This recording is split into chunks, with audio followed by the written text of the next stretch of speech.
Matt Stepp, Dave Campbell's Texas football back here at the Texas High School Coaches Association Convention. Here with the head coach of the Houston Madison Marlins, Coach Shawn Narcisse. Welcome to the Built by Chocolate Milk Coaches Lounge. Oh, thank you. Thank you so much. Coach, you entering year 2 as a head coach. We talked a little bit off camera. You took over last year 2 weeks before the season started. Absolutely. So you didn't have a chance to kind of get your staff in place. You were kind of running, just head spinning. You're a first-time head coach. You got a lot coming at you.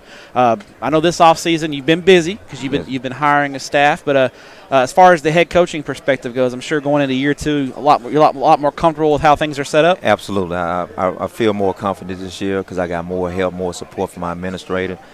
She's been opening the book for me to bring highly qualified coaches in. Right now I have 11 coaches and counting. Okay. And how many did you have last year? I had 4. So you went from 4 to 11. Yes, so, sir. I mean, obviously it's a big thing, but for someone who's not a huge football fan or wouldn't know, what kind of difference does that make to have that many coaches on staff, just from a practice organization standpoint, I would imagine? Well, one thing, it will help that all the kids can work and nobody be sitting around. It just gives us more opportunity where everybody can be taught.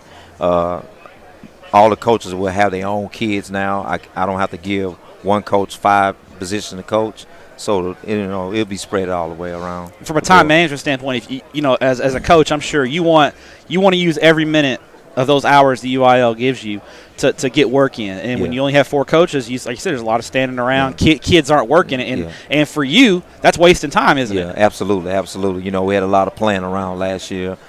Kids not being able to be supervised was being shorthanded. And I'll be honest with you, last year I didn't feel like a head coach. I felt like an assistant because, I had to put my hands and get my hands involved more. So this year I can kind of lay back and focus on the administrative side of football and let my coaches work. And you can kind of do game management, kind of big picture type things, right? Absolutely. Now, when we look ahead to 2019, the Marlins are in a tough district. It's not an easy district, but I know you guys are hoping to kind of take the team back to the great things that they've had in the past. When we look at your ball club, what do you think the personality of your team is going to be? What kind of ball club are you going to have? I think we're going to have a pretty good ball club. Most of my seniors are seniors I've been with since 9th grade. We went undefeated with those guys. The kids are bought into what I've been trying to do, and this was my main focus last year. And this year, we don't have no issues right now. Along with the coaches I'm bringing in, we all speaking the same language. So I'm looking for a difference. Did the UIL gave you guys the ability in summer strength and conditioning to have 2 hours of skill-specific work each week? Yeah. Have you guys been able to utilize that, and has that helped? Yes, it has helped. Right now, we just bringing in a lot of new systems in place and a lot of different plays. I got a new OC came in, new DC, so we've been able to work with the kids and kind of showing what we expect and what we're going to be doing. Now, your district last year, you're in the district with Fort Bend Marshall, Manville. Obviously, those are kind of the top teams and the teams that have made runs. But how do you see the district shaking out? As far as top to bottom, what do you think? What kind of challenges week in and week out do those teams present you guys? Well, first of all, they had more coaches than I had, and right now I feel a lot more confident because the staff that I have, I'm almost reaching the numbers that they have. You kind of stacked deck against you, right? Stacked deck against me, and I'm telling you, the coaches I'm bringing in are very experienced coaches, come from great programs. Got a guy by the name of Bruce Swin who came from Dickinson, was in Port Arthur for 5 years and took them 5 rounds. Got a guy by the name of Mike Sinclair who played with the Seattle Seahawks for 11 years, Pro Bowler.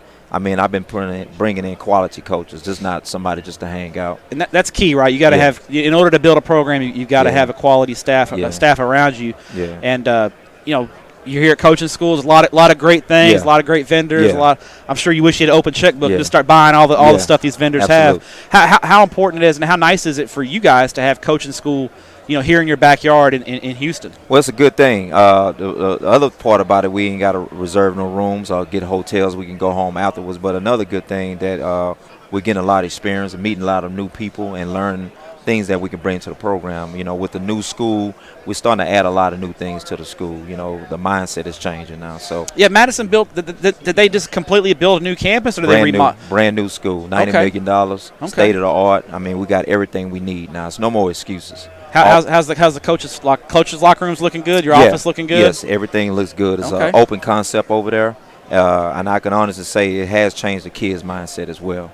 And I would just think with a new campus, you hopefully get some more kids on campus, and hopefully that helps. Hopefully those kids come out for football because you always want numbers and more kids involved in extracurricular. We've been getting a lot right? of transfers coming in, Okay. and like to say the taste is starting to come back. Okay. You know. And with a program like Madison with that much tradition, if you feel like you can kind of get things turned around and get a couple of wins, it'll kind of snowball on it. Absolutely, absolutely. Football really runs your school.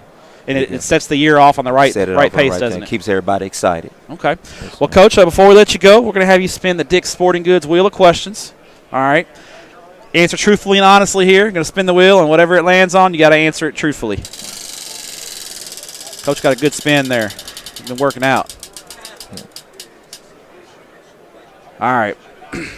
Former player. Max, correct me if I'm wrong. Former player is the if you had one player that you've ever coached in the past, you could be as an assistant or as a head coach, if you could bring him back and have one more year of eligibility left, who would that kid be? Bobby Wolf. Bobby Wolf. What position did he play? Played cornerback. Okay. Had 40 offers. He signed with Arizona. Yeah. Okay. Yeah. Okay.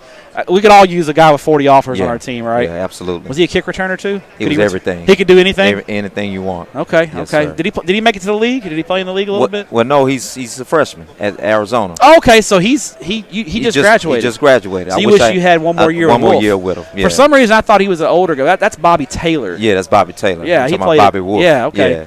Okay, yeah. so he's going out to Arizona? Yes, sir. Okay, yeah, okay. He's over there now. What kind of player was he when Bobby was a great player, all-around player, hell of an athlete. I've been holding his hand for 3 years, and I'm glad I was there to able to help him excel today.